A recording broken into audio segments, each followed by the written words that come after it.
Good morning and welcome back to the Beef and Barnsey Show. Once again, I'm joined by internet personality and the good looks and the brains of this show, Beef Stew. How are you this morning? I am fantastic, Chris. Fantastic. One might even say I'm in seventh heaven. And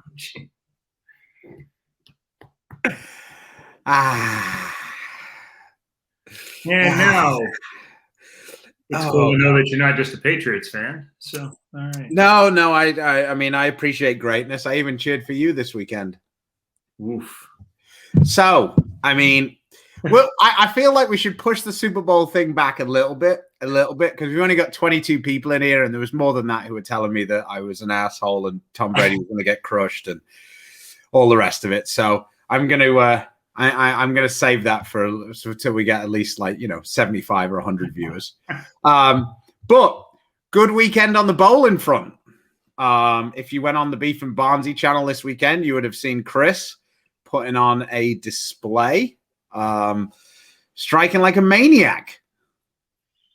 It was an unusual occurrence for me. But Waxahachie and Scott Dodson there at Hilltop Lanes has managed to put out the easiest house shot I have probably ever bowled on. I didn't even think it was a house shot.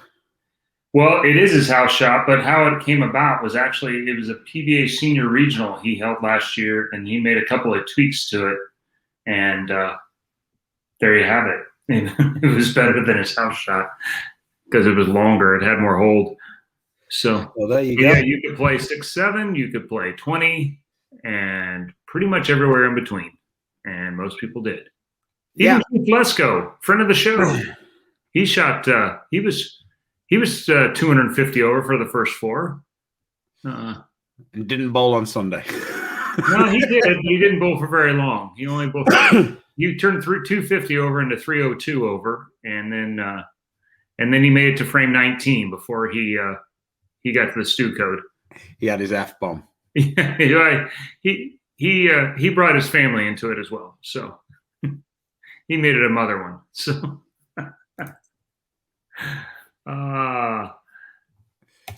it was, and then you bowled in Waco, Killeen.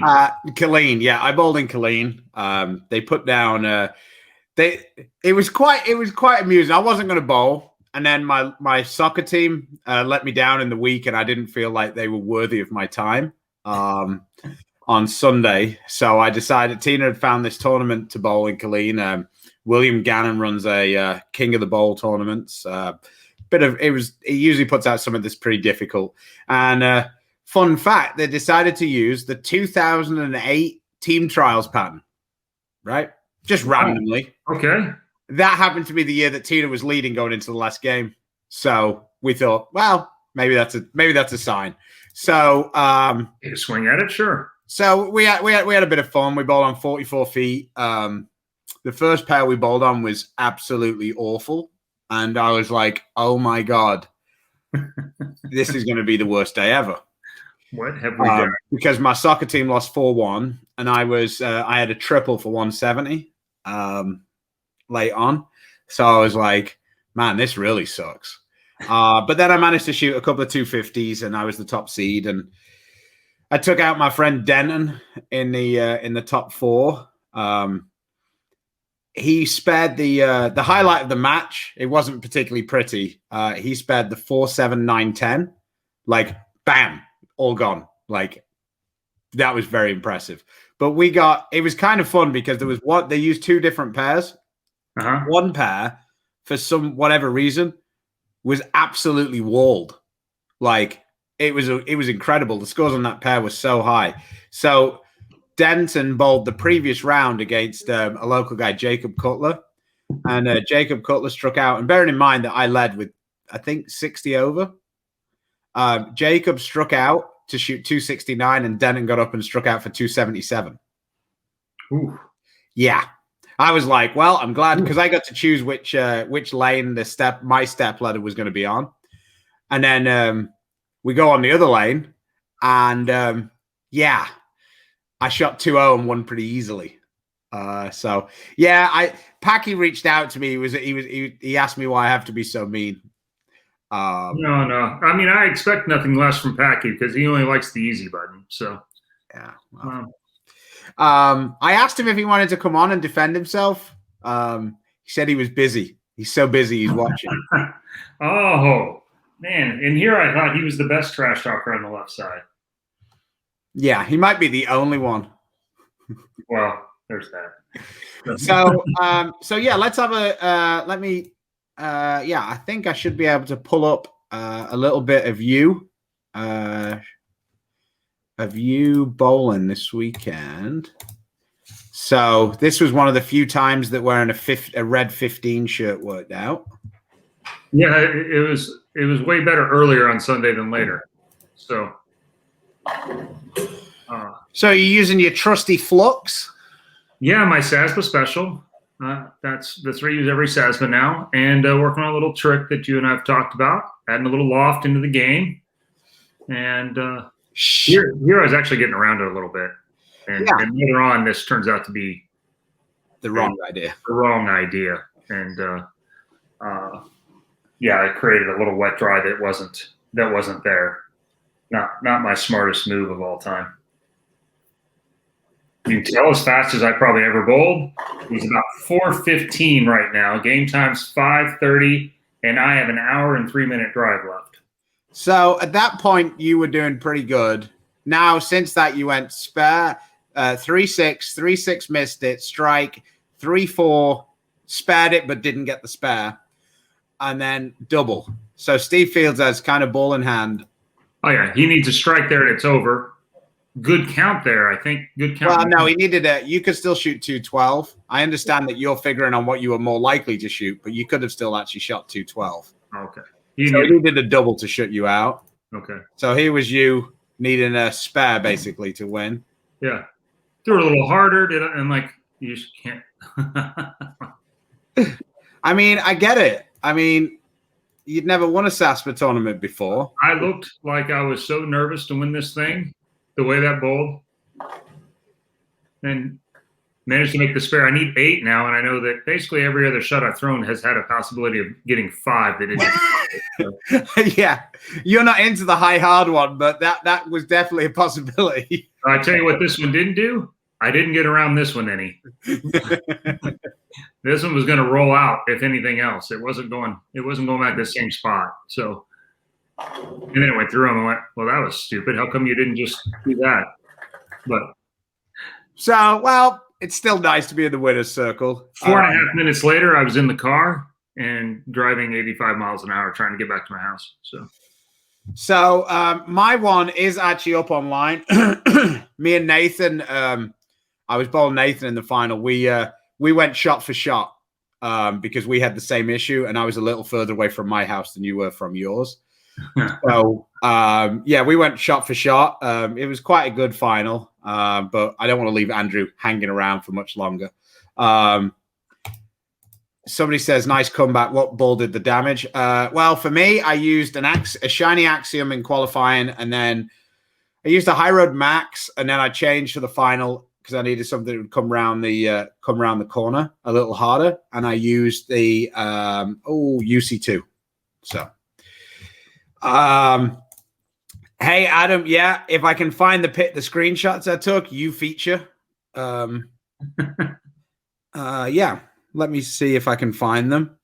But yeah, yeah, let's get on to Andrew.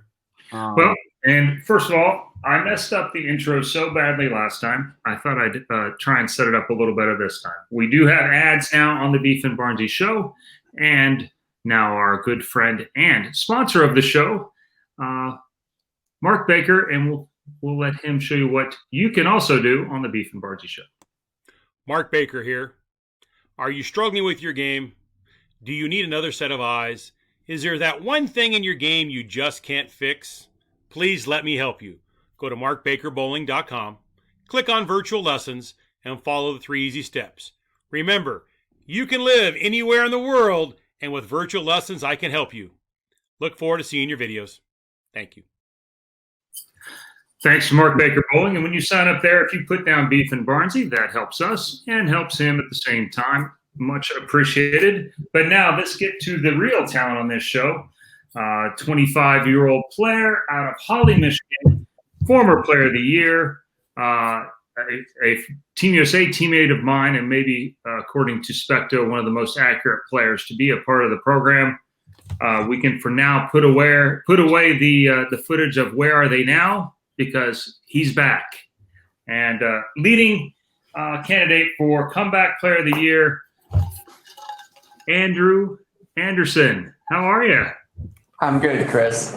You guys don't have to worry about leaving me in the dust here, because I enjoy watching your show, and you guys going back and forth fulfills a lot of my time here at work when you guys are on. So I appreciate it. But thanks for having me on. Well, that's nice. But I also appreciate that you're a Michigan guy. So I thought that you might have liked to have come in on the pylon. I didn't think there was any chance Tom Brady lost that game. I love Patrick Mahomes. He's an absolute stud. He's going to win a lot of Super Bowls. Just not 7. But while Tom Brady is still in the league, it goes to him. Yeah. It's an awfully hard to put together good enough teams and runs to do that. And I mean, as good as he is, they lose a lot of free agents next year. They're going to have to evidently draft an entire offensive line, and a little bit of secondary help wouldn't hurt. So they managed to put together, basically got to run it back this year. And it turns out the right tackle that was probably one of the smartest guys in the NFL, but in the medical field and opted out this year, turned out to be a big decision in the end, because he would have been playing left tackle and maybe not just the open door that Mr. Remmers provided. There was a couple open doors there for him. I mean, in hindsight, I think that the one thing that one guy said was that maybe moving 3 different people around, just having one weak spot might have been better than making everybody feel uncomfortable. They do that thing with Wisniewski where they move him from guard to tackle. He's fairly interchangeable and has done that throughout the year and done okay. But Tampa Bay's front is not an okay. So I don't think any place would put them, because Remmers had to start and Wisniewski probably had to start. So not having Tardif there at all, it just ended up being too big a gap. I was worried about it. I thought they could run away from it, but I think Mahomes not being able to run very well eliminated some of those runouts. Yeah, he definitely didn't run. Like, he had a couple plays where he had an easy 5 to 10 yards, and he looked like he just wanted off that foot. And they announced today that he's having surgery on it, like next week. Amazing how much worse it was than it was the previous week when, they were crushing the Bills. Weird. Yeah. And then it says, here we go. The fume has started. The rest for a joke. Yeah, that's what it was. We'll go with that. There's always an excuse why Tom Brady wins. There's always an excuse. That's my favorite one of all time. The difference between Tom Brady and everybody else. There's an excuse when Tom Brady wins. There's an excuse when everybody else loses. The fact that he was MVP is a joke. I can't remember one signature play in the whole game. He threw to a wide open Gronk. It's always the quarterback. Patrick Mahomes was terrible in the Super Bowl last year, and he was the MVP. He had 2 picks. Like, the running back saved him, and they still gave it to him. Like, it's always the quarterback. It's the MVP of the league is always the quarterback. I don't think it could have been one defensive player, though. Like, there wasn't really a defensive player. They could have given it to the entire defensive front 7. Oh, yeah. Because they won the game. Oh, here we go. I love it. The fume is in. Deflategate. Yeah, that was 100% the reason why. Yeah, definitely. That's why they scored 50 in the Super Bowl. Yeah. Okay. Yeah. There were some big calls that swung some momentum. There's for sure. Oh, definitely. It made a different game. But the interception on that, sorry about playing defense on a button hook. 3-step drop, and they called a hold on that one when he didn't go anywhere. Thought that was interesting. I think one of the biggest calls of the weekend was Andy Reid's son making a little great decision there. That was nice. That definitely didn't. I honestly thought when they were at the 4th and 1 and the Bucs didn't get it in, that might have been the turning point. And then they only got about 12 yards out of Tyreek Hill. And that was about it. Yeah, when that punter had the good punt but he dropped it, so the guy had to blatantly hold him, otherwise he'd have been crushed. Yeah. That was actually the best penalty the Chiefs gave up the whole game, because he had to hold him. Because if he didn't, they'd have probably scored. For sure. Here we go. Love it. Love the fume. If a 5-year-old got those PI calls and had a defense, they'd have won the 10 Super Bowl titles. Yeah, of course they would. Yeah, sure. Tom Brady's the only person in history who's ever had a good call. Sure. Keep pouring it on. Keep pouring it on. I'll just keep injecting it into the veins. Oh, man, I love the hate. I love it. There you go. Look, somebody's even sticking up for you here, Chris. Everybody hates a winner. I'm sure Chris has had his share of haters. Sure does on Long Island. I don't mind that. Somebody wants us to stop the Super Bowl talk. Yeah. Are you from Kansas City? I'm still waiting for James Graham to get here. James Graham is he claims he's a Cowboys fan, but he's one of the most obnoxious Chiefs supporters. And I believe the quote was, just let me bring it up. Share screen. Let me find it. Here we go. It says Tom Brady, Wayne Brady, the Brady Bunch doesn't matter. Chiefs by 30. Del Powell said $20. One of the coldest stakes around. Didn't really take that bet. So then there was another Go Chiefs. Jason with Chiefs Kingdom. Sandy, there you go. My girl, TB12. Go Bucks. Brady will lose, Stu. Oh, boy. 20 years in the league and people still bet against him. Schmucks. Big Mike. 4-figure bet. Didn't work out so good for him. The two things I've learned is you don't bet against LeBron James and Tom Brady. Like, I don't care how old they get. You just don't bet against them. And it could be because of the refs, or it could just be because they're actually quite good. But anyway, let's move along a little bit to the Bradley. So, Andrew, do you want to kind of give people kind of like the synopsis of what the actual Bradley is? Like, yeah. So the Bradley Open is something that it's one of the bigger amateur events around. It turns into the last few years it's had a lot of tour players at it, but overall every year you go in knowing that it's going to be like 50, 52 feet, 40 mils, and your ball's probably not going to move very much at all. And honestly, there's a lot of players that go there with a couple balls that they haven't thrown in a couple of years just because you're going to destroy them with surface so that you see your ball move a board or two. No friction whatsoever. Executive Bowl has, where we bowled this year, was a newer install like 4 years ago. So the right side has a little bit of a track beat in. The left side has like no track beat in. So you're executive now. That's Wolf's place. All right. Yes, it's at where Wolf's shop is. That's where it is. Oh, Chris. Hi, Mike. I brought an Eileen's bowling buddy in for the show. Cool. That's good helping out right there. I forgot it. I wanted it for the intros.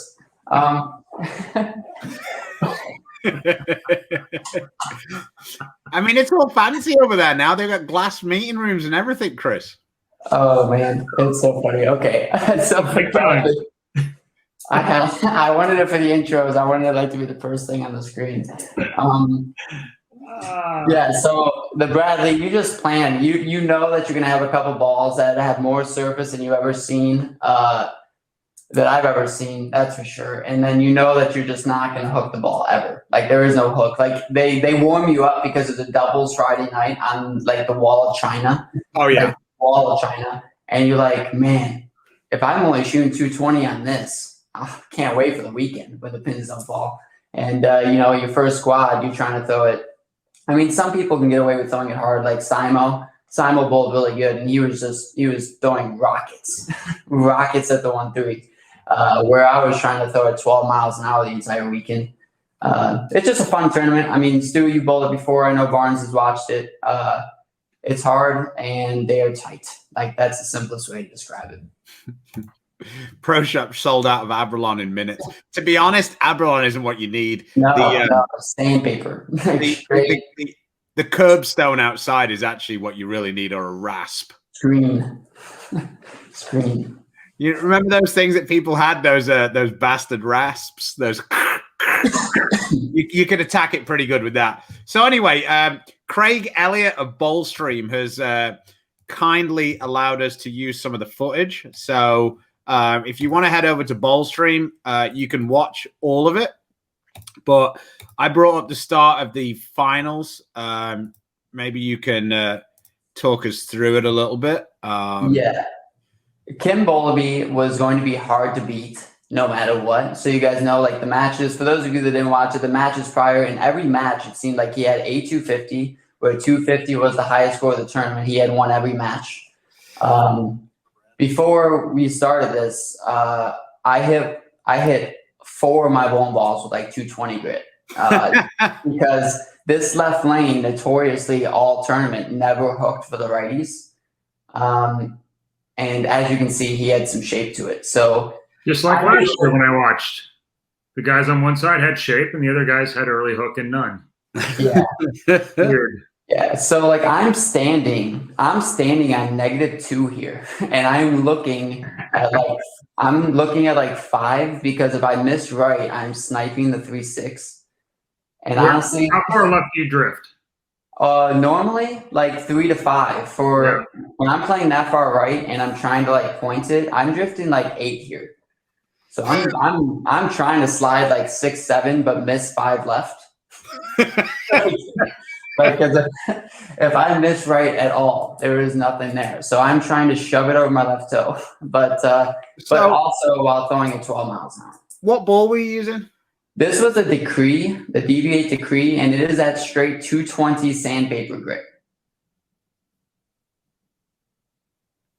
Oh. And I actually got away with one there, honestly. This left lane was so tight. I'm standing on the ball return, and I actually got that one up the lane, but it hooked early enough. It had a little bit of shape to it. This is tighter than they've been in the past, right? This is closer to what the old Bradley was? Yeah, this is closest to Lexington, which was like 5 years ago since we bowled in Lexington. Lexington was notorious for being tight. The only person I've ever seen a ball shape there was Bill O'Neill in like 2014. The last couple of years at Circle Bowl or Ken Bowl, whatever you would like to call it, actually had some shape to it. Like you could get it away from the head pin a touch. Yeah, a couple of years ago, Wes crushed it, didn't he? Yeah, and Wes, honestly, like if you would have watched him in qualifying, you would have thought that he was going to crush him again because he could shape it a little bit here, but it was pair to pair. We'll go with a bad rack, Kim. Well, he's throwing it kind of firm too, for as tight as they are. Yeah, he was throwing it firm, but he in practice. You guys are bowling Qatar, right? Yeah. So you know how at Qatar when you would throw a shot, you could see your track. Yeah. Bowlby had so much surface that he did that to this left lane. This left lane in practice, or even throughout this game, you could see the tracks that he was throwing. And he ends up actually like making his ball hook too much on the right lane. And the left lane is very easy for him the entire time. The right lane really gets him through this match. If it wasn't for him hitting that right lane, he probably gets me pretty good.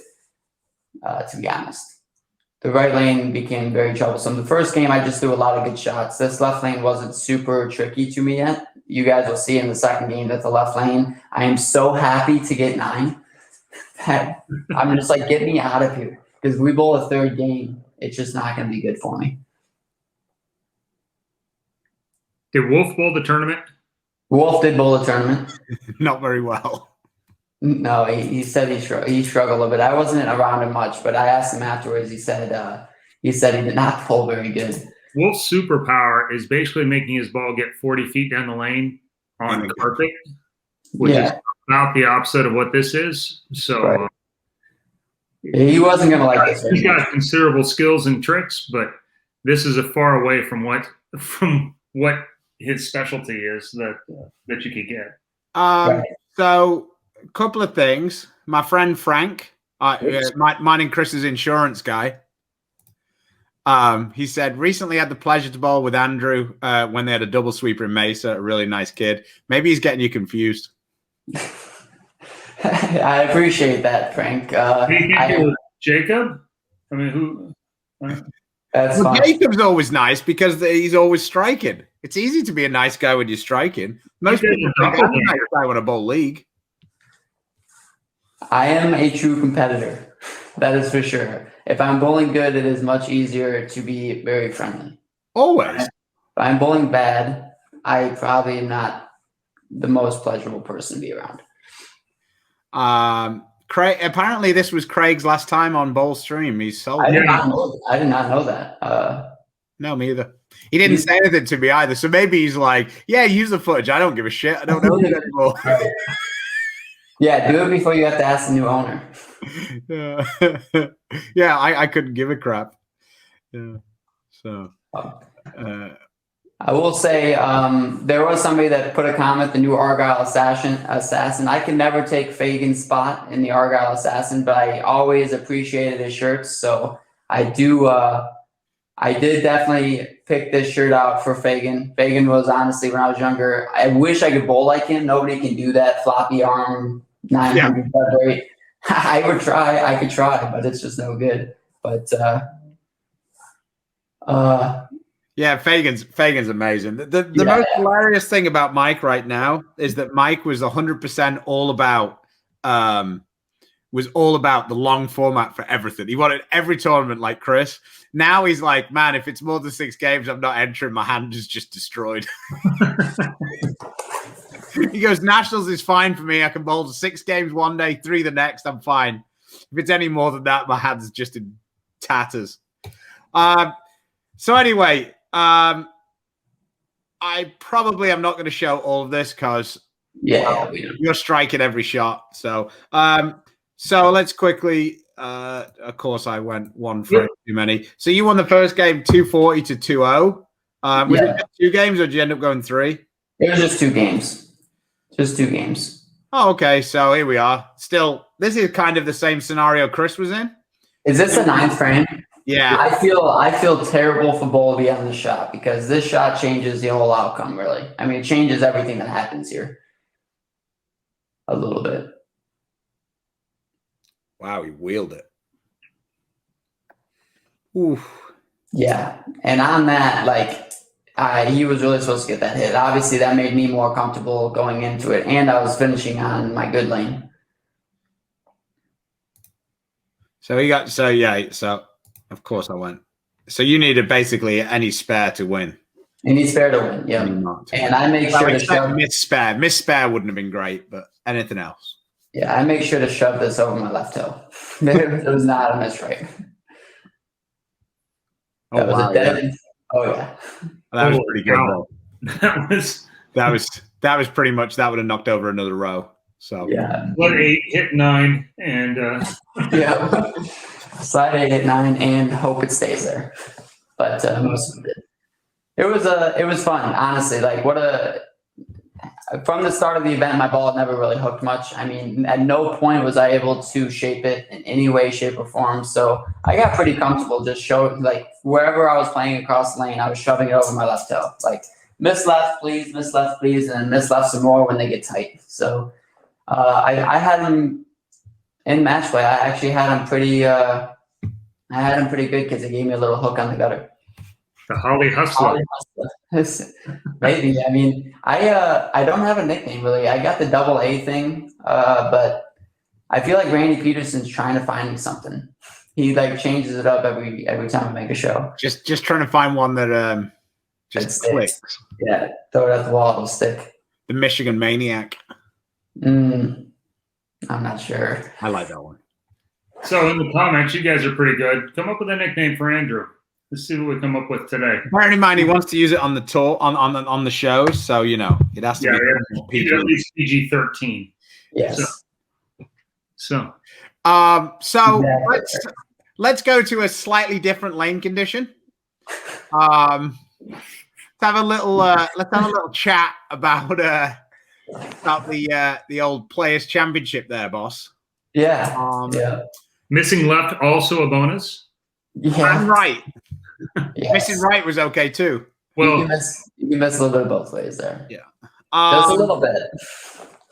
I would say that the thing that I think, a lot of people have been asking me whether the lane's changed. I just think that people have now got the realization with every show over how unbelievably easy they are, that they're not settling for like a 230 reaction now because they know that doesn't have a prayer.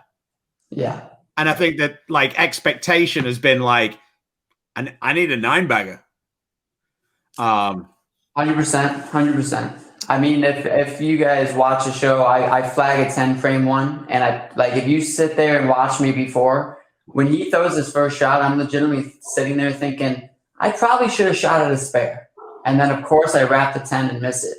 It was just like handicap, of course, and of course I flag it. But immediately after I flag it, all I think to myself the next 20 seconds is, well, you need them all. Let's throw the rest of them.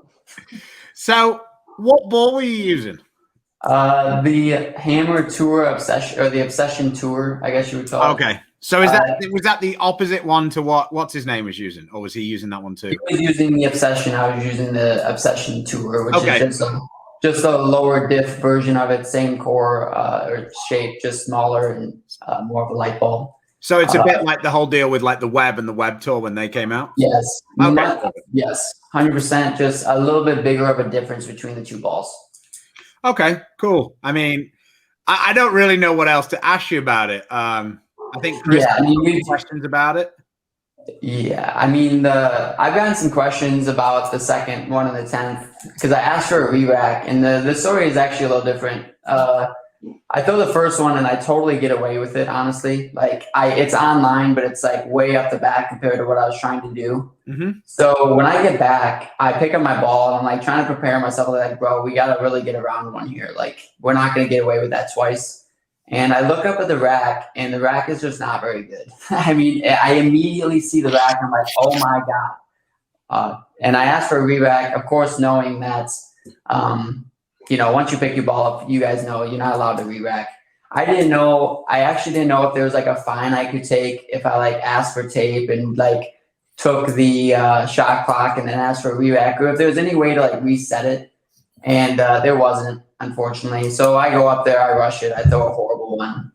It is what it is at this point. But in hindsight, I should have just taken like 20 seconds, taken the fine, and just gone on about it, because like I 100% was not ready for that second one in the 10th, especially after getting away with one. For you guys, I'm sure you know, like you get away with one, you're like, all right, like let's clean that up and throw this one a little better, please. And it was quite the opposite. Yeah, I mean, I'm in the position now when I get away with it, I usually miss completely the other way. Fair enough. Like, oh my God, how did that get back so far from the right?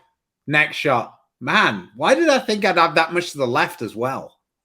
Yeah. Right. That is I do that when I bowl league. I feel like I do that every time. Like you throw the one to the right, you trip before possibly, and then you're like, well, let's check the waters the other way, and then you like swisher them, and then the one in the middle wraps the 10, and you're like, what? Like, yeah. What is this? I refer to that as the high school miss.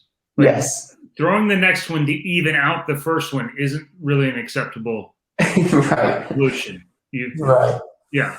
You don't, just because you establish the right goalpost doesn't mean you have to hit the left one on the next job. Yeah. You just have to check the waters. That's all. Yeah. Yeah. Danny's asking, is the Obsession Tour basically a Storm IQ tour? I think this is the worst thing we do in bowling. I guess it fits in the same realm, but I don't know any other sport that like compares their equipment to the other people. Yeah, not much. Kind of a bit of an odd deal. I feel like that happens a lot in our sport, where like a company will come out to a ball and it's always compared to something in the past, whether it's like a year ago or even 5 years ago. Like even like color wise, like when the ball comes out that's like similar colors to a ball as years ago, well, it could be completely different. Like it could be a spare ball. Well, it rolls like this because it has some orange in it or whatever. Yeah, no, it happens a little bit. Here you go. Should be known as the executive. I don't know why I would get that one. Martin, I would love to know. I want some more insight. Because of Executive Bowl, I guess. Yeah, that's what he's talking about. No, not because you've actually had a real job. That's not right. Right. That would be great. You could walk in every time with like a leather briefcase. You could be like the wrestler IRS. Yeah, your jersey could be, collar, shirt, tie. Oh yeah, yeah. See, we'll get there. The new Titleist irons like the Cali ones. Yeah, they're the exact same. Exactly what they'd say as well. I'm sure that's exactly. Someone's asking, what was your Arsenal at the Bradley? Well, I took 12 balls. Yeah, Avalon. Which Avalon pad? Honestly, like you didn't throw balls because of like the core or anything like that. You threw bowling balls because of the surface. Like when one ball got like oil shined, you had to go to a ball with fresh surface. It wasn't because it was stronger or weaker. You just needed more surface again. So I had like a 3-ball bag I would take to every pair. It was a DV8 Warren Solid that was at straight screen that Mike Wolf did for me on a spinner. Mike's hand looked like it was green after he sanded the ball because it's like the ball cover was now on his hand. And then I had a DV8 Decree that I threw in the finals that was at like 220 sandpaper, did by hand, all over the ball, sandpaper everywhere. And then I had a Lure Solid that I actually kind of kept like kind of at like 2000 because if they ever got really ugly, I literally just threw it at the 1-3 over like in the middle of the lane. And it worked a little bit. You just don't want to miss right ever. So we've got some great questions coming in here. Okay. And you can tell that Danny's English because I know he's just fucking with you. He said, "Can we get a demo of Eileen's bowling, buddy?" I've heard of some great drills you can do. I'm not familiar with them, so if you could demonstrate some, it would be helpful. That's more of a warm-up tool, though, I believe, Chris. Is it? I'm not sure if I'm supposed to give away my secrets anymore. Yeah, exactly. Well, I mean, you shouldn't be worried against an old goat like this. So, the roller. You guys actually want me to demonstrate this? Yeah, could you? It obviously prevented a lot of injury for you. So let's see how it works. I no longer want to demonstrate it. Just in case I get injured again. So I'm demonstrating it. For the few of you that don't know, after Andrew's Player of the Year, he did have some injuries. It wasn't a Frankie situation where he just kind of struggled for a couple of years. He actually had a. Oh, listen, I will wholeheartedly tell anybody that it was some mental too. Believe me. I mean, like being injured and trying to compete on tour against the best in the world is like the biggest, like run into a brick wall. Please do never do it again. Like if you're at 70% on the PBA tour, you're probably better off staying at home and practicing. Yeah, I know that feeling. All kidding aside, I do think one of the hardest things, probably in all of sports, not just that, is when the expectation goes from potential and you're the underdog to when you win Player of the Year, and now all of a sudden you become a favorite. And it's not necessarily other people's expectation, it's the one you put on yourself. Oh, for sure. And the culmination of the two happening at the same time, being injured and that, I mean, it's hard. I mean, and honestly, like you guys can probably attest to this. When you're bowling good a lot and you don't really feel like you can have that many bad blocks, when you start a few blocks in a row and you're like, not feeling too good here, it'll catch up to you really quick. Like, what's going on here? Like, why is my ball getting 9 every shot? It also sucks when you have a trick that nobody else has, and then that trick doesn't work anymore. Oh, yeah. And you watch these guys and go, I'm better than that guy. And now his trick works and yours doesn't. And then you're really screwed. That's the worst. So this is because we were talking about this at the we bowled the Snowman, which had more oil on the lane, but it was shorter. Hand sprayed and everything. No pattern there. That is one tournament I have not got the chance to bowl yet, but I promise it's on the list of things I would like to bowl. It looks a lot of fun. Yeah. We went through more chamois than balls almost. I did pick up the chamois I used at the Snowman this last weekend. It still felt damp. That's crazy. Yeah, I just threw 2 or 3 in the trash at the same time. Were the balls like oil shining immediately? Because Oh yeah, they're like so ball was so slick you had to use 2 hands to pick it up and make sure your hand was underneath it. You could not pick it up from the side. And you had to use a chamois on your spare ball before you could throw it again. You couldn't use it otherwise. You couldn't hold on to it. He put so much oil on the lane. Out on your hand, it was just there. I mean, you couldn't pull the ball like that without it slipping off. Sunday was ludicrous how much oil there was in the line. So here's one of our regulars. Nicholas says, how about Mr. Re-Rack? I mean, it will remind Andrew to use it earlier next time. Wink. Too soon? You picked the ball up too soon. I did, yeah, 100% my mistake. Oh man, I one of those things where you do it and you instantly want it back. Like I picked up my ball, I looked, I'm like, oh my god, why is my ball in my hand? Like, Kyle says, out of the majors coming up, is the one you feel most prepared for, or the one you're looking most forward to participating in? oh man, any major is fun, dude. Like everyone has its own like innuendos that make it so cool. Like TOC, you have only champions, and now that I get to be a part of that for the remainder of my career, it's just like you get kind of like goosebumps to start that tournament every time because everywhere you look is somebody that you either looked up to or you're competing against at the highest level. I got to cross with some of the best ever in that tournament. Like last couple of years, it's been really cool, but. The tournament I'm always looking forward to the most probably is the U.S. Open. I really do think it's the truest test of Chris is gonna love this versatility, and ironically enough, I haven't had too much success there in a couple of years, but I really look forward to that. Only having 10 balls across the 3 different patterns, and it's just a test, man. I look forward to it. It's a grind. The TOC at Riviera, I've had quite a bit of success at. When you match up to a building. And over years, you learn about the building. I have a lot of success there. I'm actually sad we're not going back there. But the Masters, of course, now being able to be a champion of that event, I'm always going to look forward to it. But I would say this year in particular, I really am looking forward to testing my skills and all the practice I put in at the U.S. Open and seeing if I can make a run at it. I mean, the That takes one of us. The TOCs now has a signature because it's actually only on one pattern. Yeah. It's now the only one that's only on one pattern. And that is true. Masters, Bulls, and Match Play. Yeah, it's funny how copycat we become about everything, where the World Series had its own signature because it was on several patterns, and now every tournament's on several patterns. Right.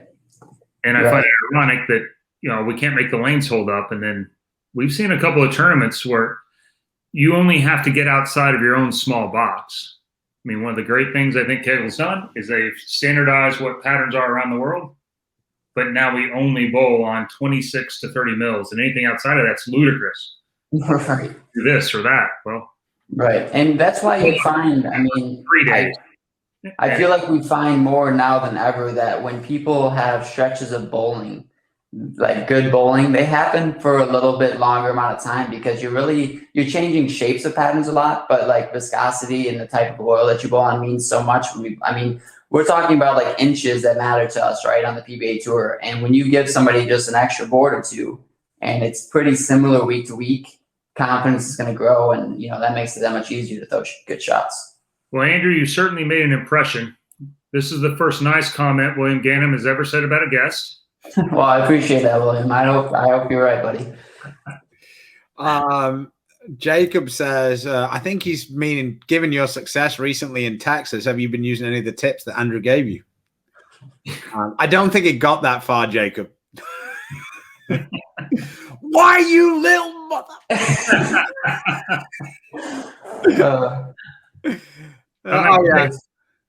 I'm going to take my whoops. Go ahead. Oh, sorry. I was just saying, well, at least he has a title. And then he wrote, well, 2. There you go. Him and AJ Johnson got into it pretty good. Yeah. To the point at which he was winding AJ up, and AJ went back after the show and responded to every single one of William's comments. That's a mistake right there. Yeah. He had poor AJ. So you were saying back up to our guy, Alan? Yeah, my IT/poker table guy.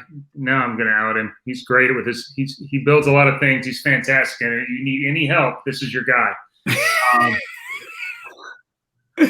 Well, question: last time you threw a gutter ball on a full rack in league play? I mean, the honest answer to that is I bowl a summer league each year on sports, but they're pretty soft. The patterns are fairly soft. And it was my birthday 2 years ago while we were bowling. And by game 3, to be honest with you, I couldn't see much. And I actually I actually like shot like 106. It was like outside of Sweden, you know, when Stu got to watch me shoot 118.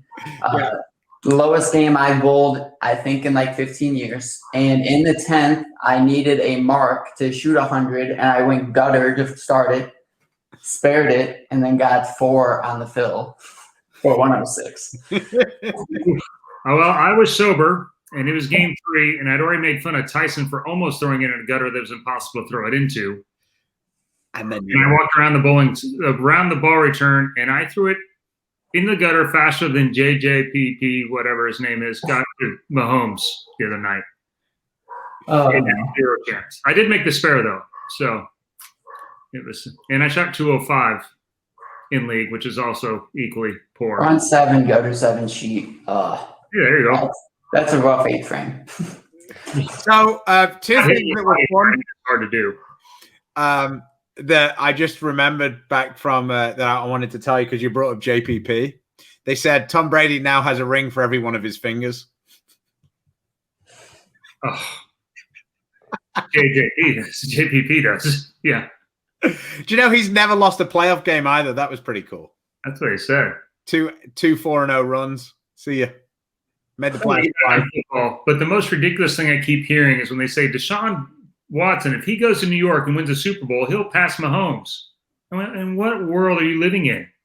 Well, like any of that. How old is Mahomes? Is he like 24, 25? Yeah, it's 24. 25. That's insane. It's going to be absurd. Ridiculous. It isn't that if he does go to the Jets and wins a Super Bowl, yeah, he might even go past Tom Brady. It's the fucking Jets. If he wins with this Jets team, like let's just say he gets traded this offseason and wins a Super Bowl next year, I'll put GOAT on his name.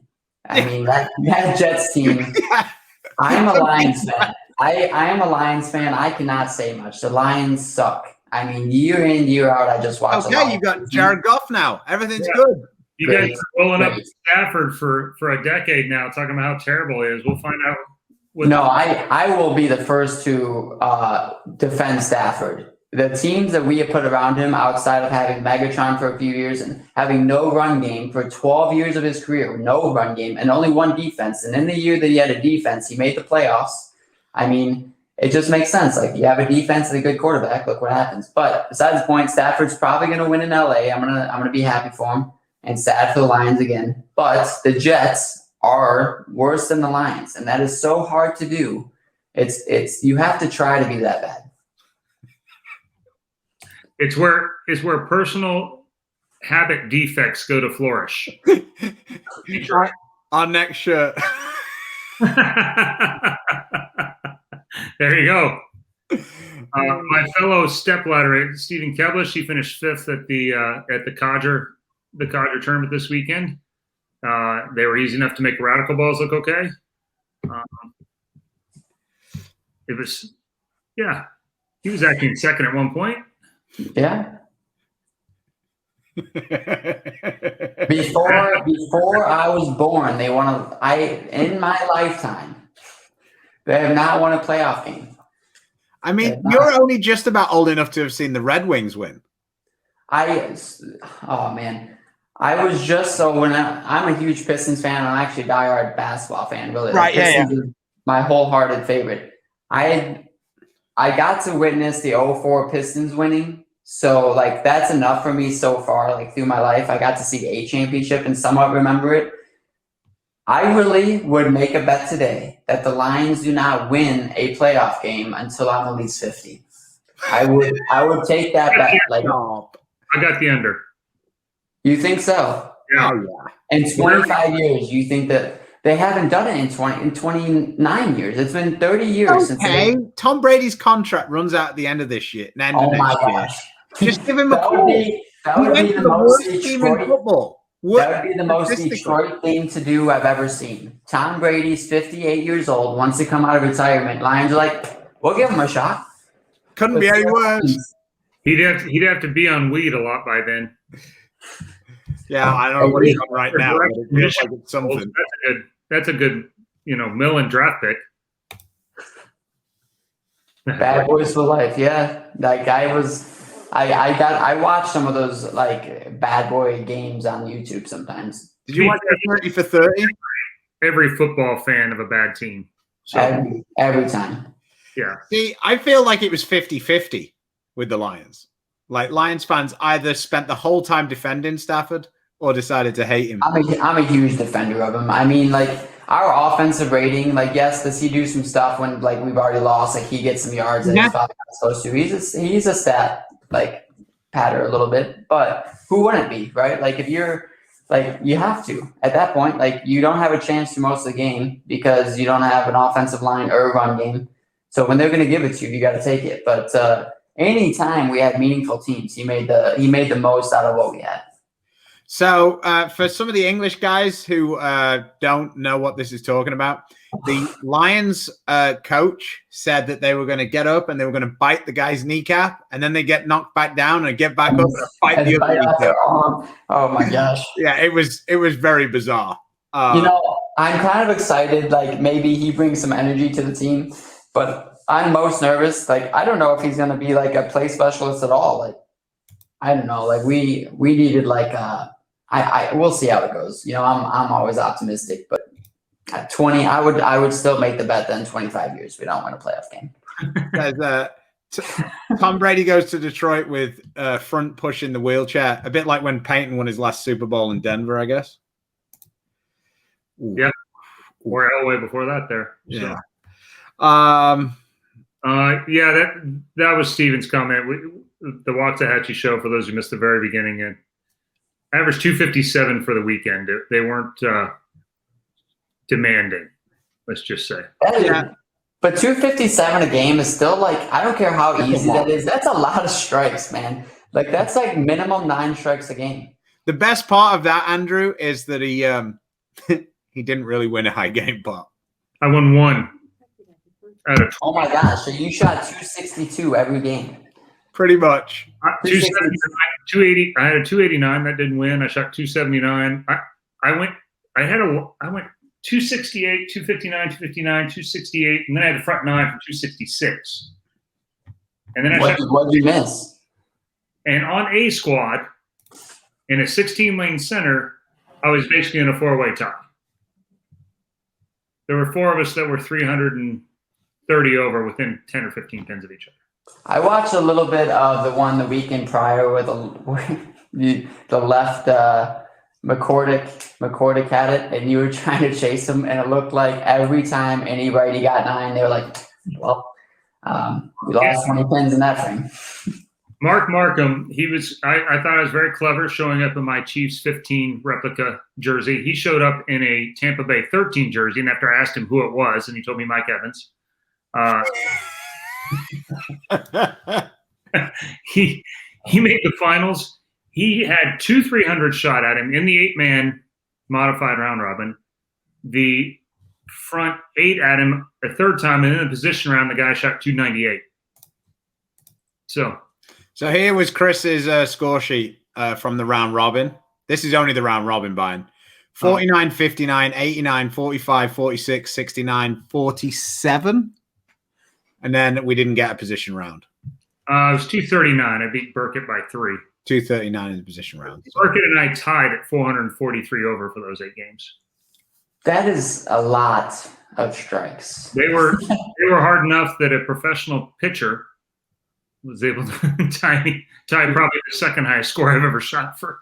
I feel here like he said, which bowler is the Detroit Lions, Dallas Cowboys bowler has the talent but can't win a game? I feel like I know what you're trying to do there. I know exactly what he's trying to do there. Are you kidding me? Lob it on up. All right, boys, take your swing. Who's taking it? Well, that's my league teammate. Oh, have you seen the video of you guys on YouTube? We showed it on our show last week. It's great. It's awesome. They show a video of your team, and it's like it's that Bowling Planet, I think it is, the one where the guy's saying hit the like button in the crowd. Okay. Anyway, if you fast forward to like the last minute, it's just your team yelling at each other for an entire minute.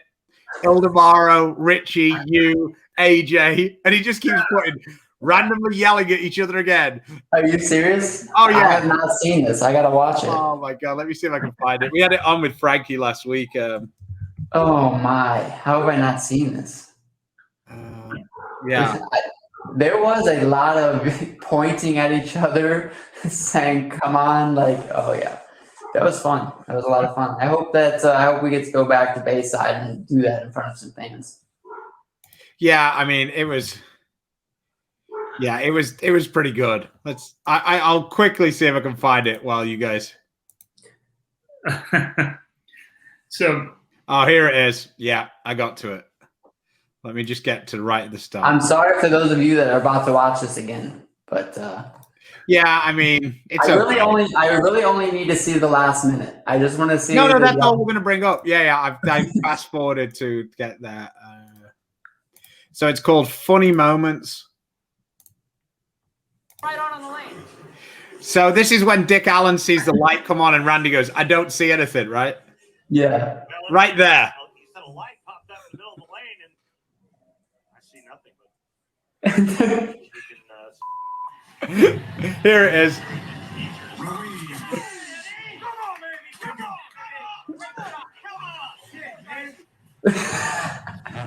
Got to 19.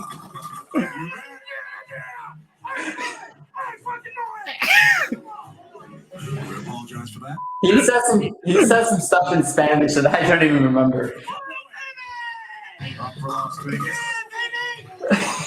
He does.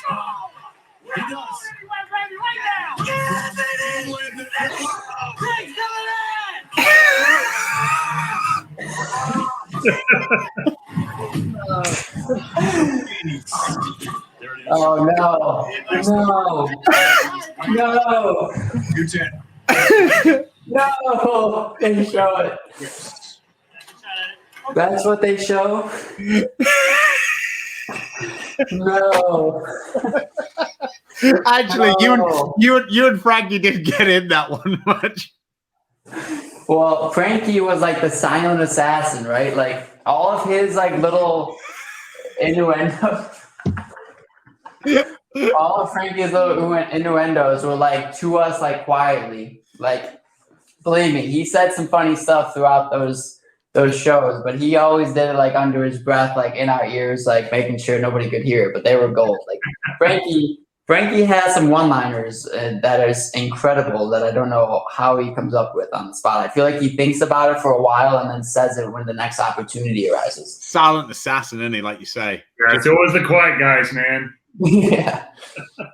There you go. Will you win again? Will you win on tour? You mean again, Adam? Just to be clear, before Detroit even make the playoffs. Dude, I would bet that Stu wins before the Lions make the The playoffs. problem is though, is we have like 5 tournaments, so it's like This year is going to be. I mean, to be hopefully fair, hopefully we have some sort of a summer schedule and tour. But like I say, to be fair, Andrew, I feel like even if I spot him this year, I mean, Jared Goff and biting your kneecaps off. yeah, between those I'm two, feeling it this year. between the biting the kneecaps and Jared Goff, we're good for at least 6 wins over the next 3 years. And then they could just go back to what's the poor guy's name who I'm goes. going to have to. Next show I make, I'm going to have to make a Lions jersey just so that jersey has a chance of winning on TV. Just don't be a 9. Yeah. I think your quarterback wears 16 now. To be honest, I look at the Lions roster every year and I go, this team is not that bad. They On can paper. He was saying Stu will win before the Lions make it. He Oh, wasn't okay. saying Okay. will So I'm agreeing, win. yeah. This is not winning the playoffs. That's making the playoffs. Yeah, that's like just getting there. And like our conference, though, like we have Green Bay, which Aaron Rodgers is probably going to control. We don't have to worry about Chicago if they keep Trubisky. And then Even better if they trade for Minnesota. Wentz. Yeah, that's just a different problem. Yeah, right. Like pick your poison. So one of the other fun things, I'm still really sad that James Graham hasn't told. He said, "I'll be there, bro. I won't miss out." Crickets, dude. Crickets. I'd have been here. Tom Brady got his ass kicked. I'd have been here. I guess Right. it's my show, so I'd have had to been, but still. They said one tweet that I loved during the Super Bowl. Well, for those wondering what Patrick Mahomes would look like playing for the Bengals. Poor Joe Burrow getting killed every week. Kind of what happened to Mahomes when he didn't have any offensive line. Oh man. Yeah. Somebody said that, why would they put a rookie in that situation? One, that guy's not a rookie. He made Von Miller the MVP of a different Super Bowl already. But they just ran out of bodies. Yep. So Yeah. Yep. their top three. I really thought that it was going to be more of a game. I really thought it was going to be more of a game, but that was just a straight. I thought Andy Reid and Bieniemy did a really poor job.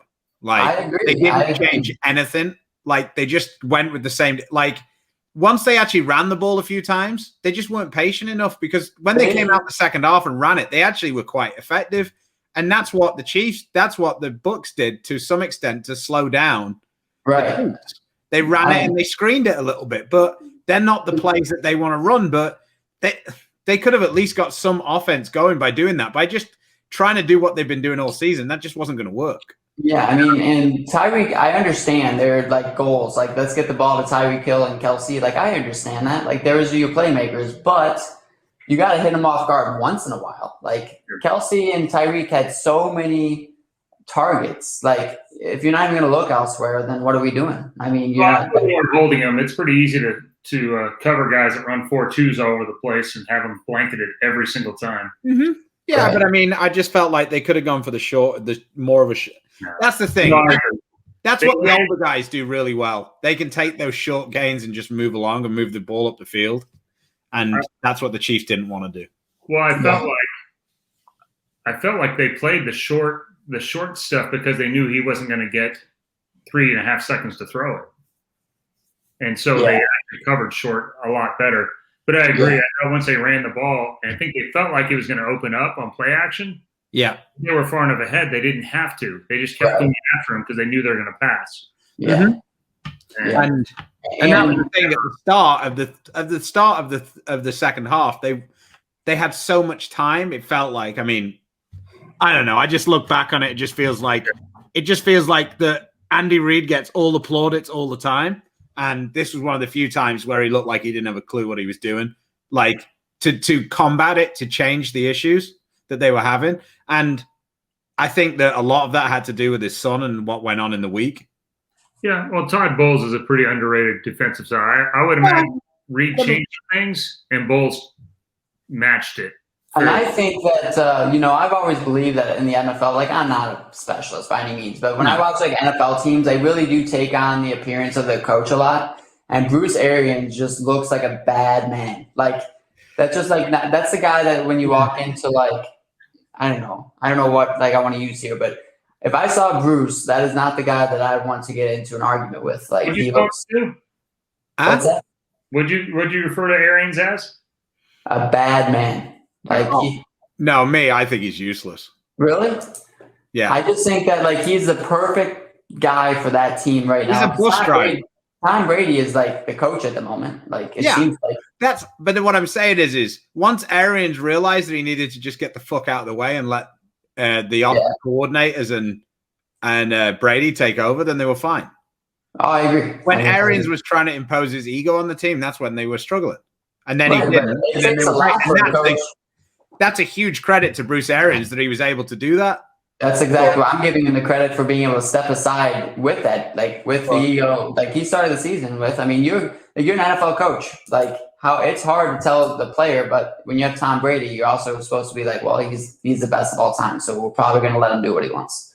Yeah, I mean, it was a very odd. I thought one of the coolest parts of the Super Bowl was his mom being there, like. And I'm like, she's 95, is she nuts? And I thought, she's 95, why does she care? This is like literally the greatest day in their family's life.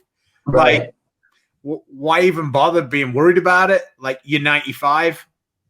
But that was really cool. Him being able to, because I mean, Bruce Arians is 68. Yeah. I mean, that's crazy that you're able to share that moment with your parents when you're 68. Yeah. That's for sure. But yeah. Anyway. Well, thanks for coming on. We've managed. Yeah, guys, thanks for having me. We've managed to get an hour out of it. Yeah. I look forward to seeing you guys in a couple weeks, and we get to get back to some competition. Even though it's not a bunch of competition, at least we get to bowl, right? Well, I mean, it's a bunch of money though. So I guess I'd rather play for a bunch of money not very often than play very often for not very much money. That I agree. If that was the choice, I'm not sure Brad and Kyle would agree with me. No, I'll be trying that back to back because we'll bowl 4 majors in a row, and then I'll bowl the senior tour. So. All right, guys. Well, thanks for having me. All right, and I appreciate it. It was fun. Anybody you'd like to thank? You know, I have a lot of people to thank, but let's. I have to thank Turbo for letting me use the conference room today. This place is pretty cool. You know, I just signed with Radical somewhat recently, and it's been a great 10 years so far. I've had some success, and of course, BowlerX and Saganos and Team Fish Buddies, if they're watching, you know, good support system, man. I have a great support system, and I'm looking forward to hitting the lanes again here soon. Well, fantastic.